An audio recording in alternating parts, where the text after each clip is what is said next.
We're at a location, and I'm about to reveal it to you in a couple minutes. This location is dear to me, so like I said, I'm about to reveal it to you in a couple minutes. Okay, so let's get it. Crime, racism, and the weather in the South. Okay, let's talk about the weather first. It gets hot around April. From April all the way till about mid-October, you're good.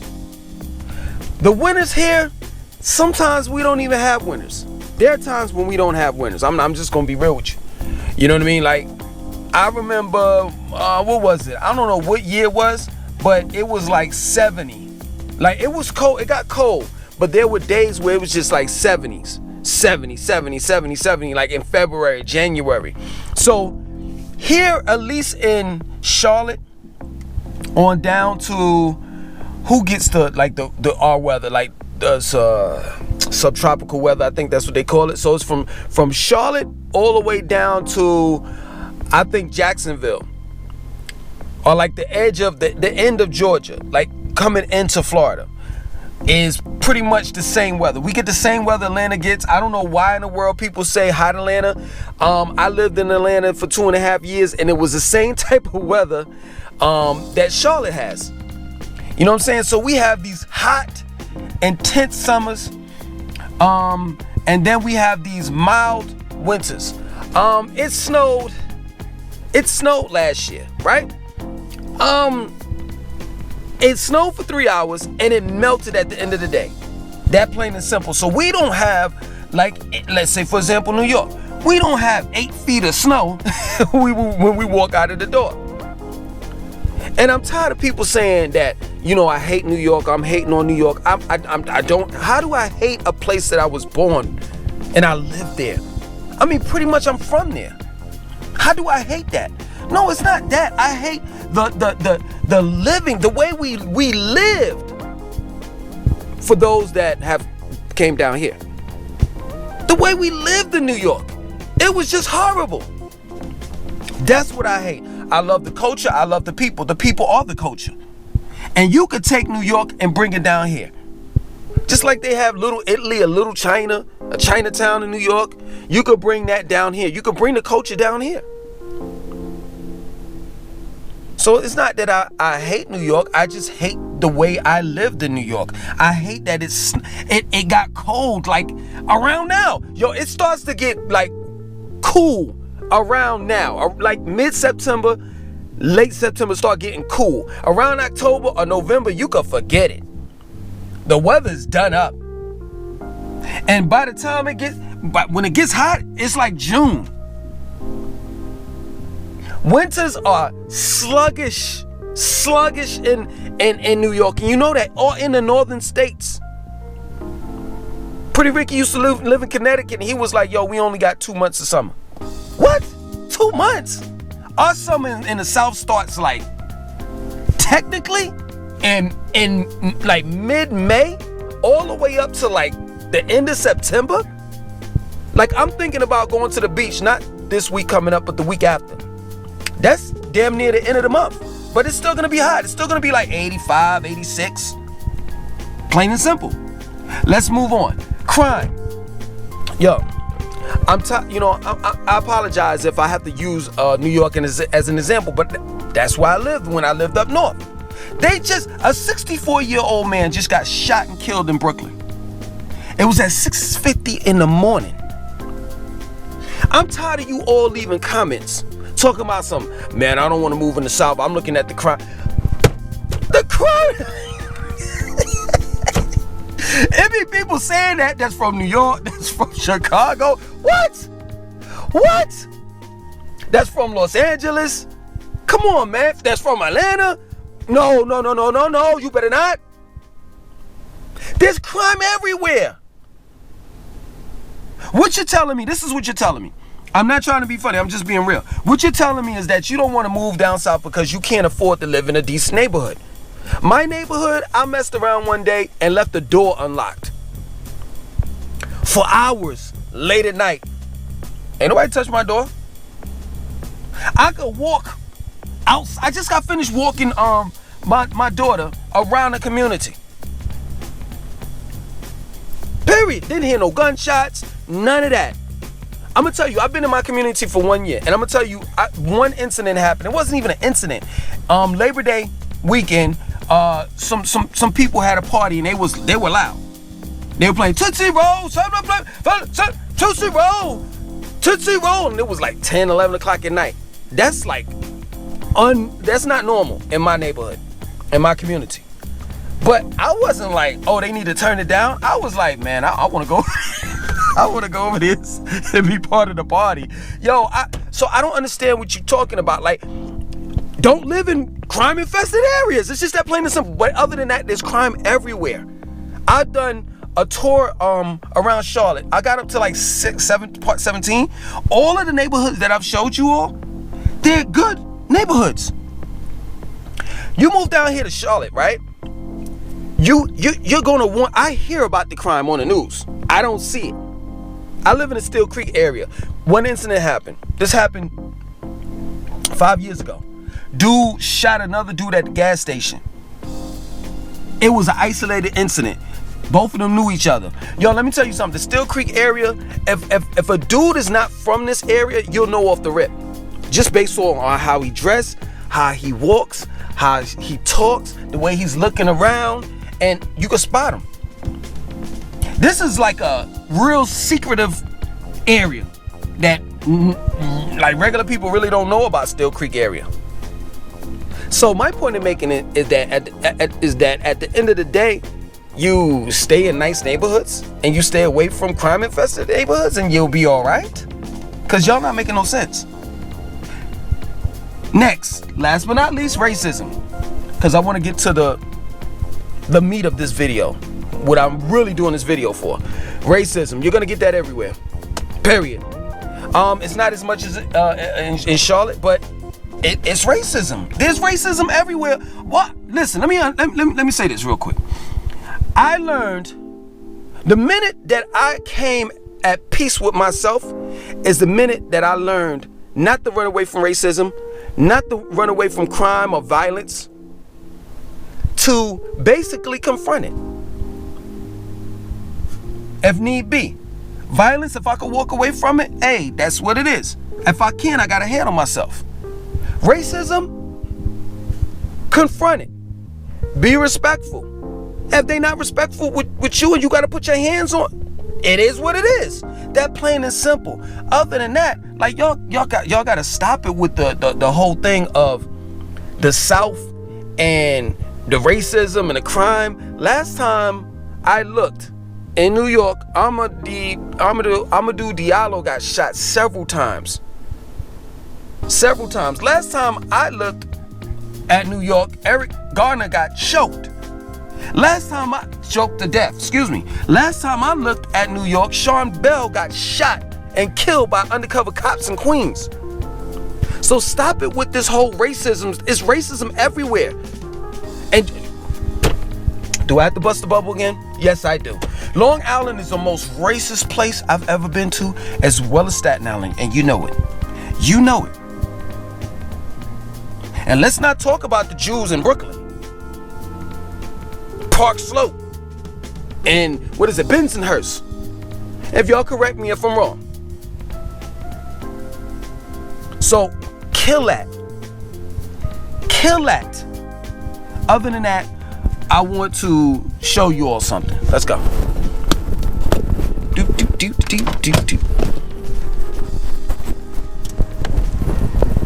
Okay, so this is Bexley, and I used to stay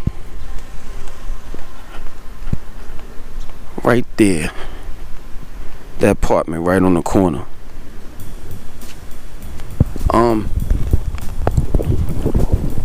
I lived in a 1-bedroom apartment, right? When I got here. Now, previously, before I moved here, I lived in the university area. And when I came up here in Charlotte, my license was revoked. I had just got stopped by the cops. They took me to jail. And life was messed up. At that time I had 2 kids, so I had to walk to the grocery store, and I had to walk to wherever I had to get to in order to sell my oils and incense, and I was catching the bus as well. So make the long story short, I moved here at Bexley. This apartment complex is pretty nice, you know what I'm saying? When I got here, I was happy. So I had another kid, right? So here we are. It's 5 of us, 2 adults, 3 children in a 1-bedroom apartment. That's all I could afford. I didn't want to live in the hood, so I said, you know what? I'm gonna stay here, and we're gonna have to duke it out, and we did. We did the best we could.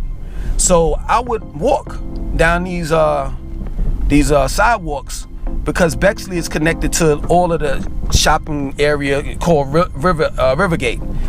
And I would have to walk to the grocery store to get groceries for us to eat. And I'm about to show y'all, I used to walk the children up to this library that's on the left-hand side. And this was my life, you know what I'm saying? My license was revoked and I couldn't do anything. I pretty much had to walk. When we really needed a lot of stuff, you know what I'm saying, like far as groceries, and we had to go across town and stuff like that, the mother of my children would rent a car, and that's the only way we were able to get around. Other than that, I had to walk. Times when I had to go to like Earth Fair or Whole Foods or something like that, I would catch the bus. You bugging. I would catch the bus and the train, you know what I'm saying? But for the most part, I walked wherever I had to go.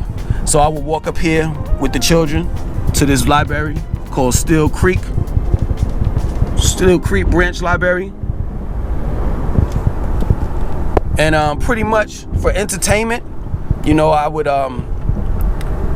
get them books so I could read to them at night. And then I would rent DVDs, because we ain't really had that much money, so we would rent DVDs from the library. Now, of course, it didn't cost anything, so I shouldn't say rent. We would basically get, DVDs from the library and everything like that. So it's this park I'm about to take y'all up to. We used to go to this park all the time, right? Now, some people may say, well, how did you get there, Langston? So, later on we got a car, right? And, of course, the mother of my children had to drive because I didn't have a license. And what are you doing? This guy's crazy. I didn't have a license. So we got a car. Things got a little bit better, but it was still like kind of bad because the mother of my children had to drive and take me everywhere, whether it was me going to the YMCA working out or going to Whole Foods, and it became like a burden to her. Here she is, she's going to work, and then when she gets off, she gotta, run these errands with me and everything because I didn't have no license. So we used to go to this park up here. I'm about to show you. Hold on, let me turn it around. And it's in the cut. It's called Wingate Park. And as we are driving down the street to this park, I stay in a 1-bedroom apartment. And I'm saying to myself, wow, man, these houses are nice. They're beautiful. And I used to just like dream, one day that I could stay in the house or stay in this area because this area is nice. You know what I'm saying? We used to come down here like every weekend. And, the children would play in the park, but I know that I could see it in the children's face every time we pass by this area. Look at this. Look at the houses, man. These houses are nice. You know what I'm saying? And they even got their little pond over here. Hold on, let me roll this window down. I'm not trying to get out. They even got a pond over here. You know what I'm saying? Look at that. That's nice, man. I used to dream about this all the time. All the time. Like, man, I can't wait till I make a certain amount of money to live in this area because this area is just nice, man. And I would discuss it with the mother of my children, and she would be like, well, you got to build your credit up. Because, I didn't have bad credit, but I guess having no credit is bad credit. So it's like, you got to build your credit up. We got to be able to make more money. We paying I think it was $860 a month. And houses out here can range anywhere from $1,400 to like $2,400 a month. You know what I'm saying? So we about to go into the park, and I was like, man, I hope one day I make that certain amount of money, because my children deserve to be in a nice house. And the park, this park right here, is connected to the neighborhoods, so you can actually live in a neighborhood and walk into the park. They have like trailways that you can do that. I'm about to take you all up here, where we used to like be at the soccer fields, and you know, I used to play with them at this soccer field right here, and we used to throw frisbees and do races and all the rest of that stuff. And yeah, man. Oh, let me get this.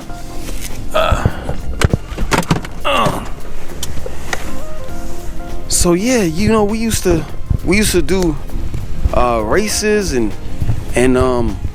everything, man. And it was just a beautiful time that, you know, I would have with my family. And you know, today it dawned on me, and this should motivate and inspire you all. Today it dawned on me as I was walking with my daughter, like I was telling y'all earlier before, I had her in the stroller, and it dawned on me, the place that I dreamed about living, I live in it. This is my park, this is my community. I stay several, I say about 2-3 blocks away from here. So yeah, man, it just dawned on me like, yo, I actually live here now. Got a house in the community. So yo, I don't know what else would inspire and motivate you if you listen to my story. And it's a true story. Going from a 1-bedroom apartment, license revoked, got my license back, now living in a 3-bedroom, 2.5 bath. And the journey is just begun, because I have dreams about other places that I want to live at, and I'm gonna make those dreams come true. Other than that, y'all take it easy. My name is Langston 2092. I want you to like, comment, subscribe, and definitely share this video. Later.